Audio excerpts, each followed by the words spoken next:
Նայեք, ամեն մի մեծ փոսերը, ինչի ենք մեծ ասում, այսին ցողախառնուրդ որ լցվում է, երեկ էլ ենք լցրել, նորից ջրել, որ լավ նստի, սրանք լցվածներն է, սրանք եսօրվա քանդածները, ինչ եմ ուզում ցույց տամ, նայեք, թե խորությունը, թե մեծությունը, ինչի համար է սենց լինում, սովորաբար 40-50-ի վրա լիներ սրանք, բայց ավելի մեծեր է քանդվում, նայեք, այսքան քարը, այսպես դանդաղ, վերեմ, հանել ենք այս երկու փոսերից, այս ու այս փոսերից, ու այս հենց է լինում, խեմ սա միշտ շեշտում, սա տենց ենք անելու, սա տենց ենք անելու, սա տենց ենք անելու,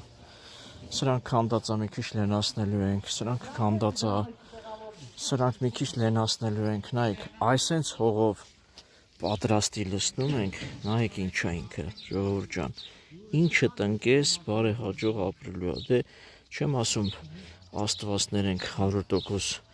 ինչ կա կպնելու է կամ գարանտիա ենք տալիս, բայց մեծ ամասամբ կամ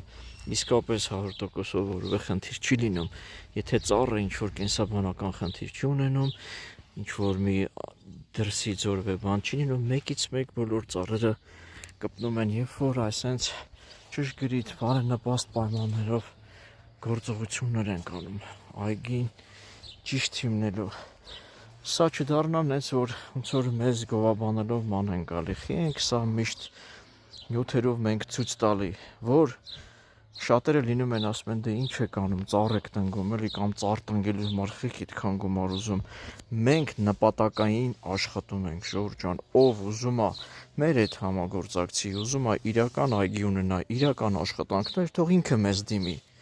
հերթագրվի, հերթով, կարգով, շարքով ստեղծենք այսենց այգիներ, սարքենք, տանք իրանց, միշտ ամեն նյութերում ասում եմ, մեր ստեղծած այգին է, մոնտաժը մենք ենք արել, գազոնը մենք ենք ծանել, հին ծառերը հանել ենք, ներքևի մասերից վերևից որոշ ծառերներ չենք հանել, ահագին փոփոխություն ենք արել, վերատնկել ենք, վերատնկելու ենք, նոր այգի ենք հիմնելու, գազոնն էլ ընդամենը 3 անգամվա հնձած խոտ է, այսպես մեր հերթական նյութը մեր աշխատանքներից, այսքանը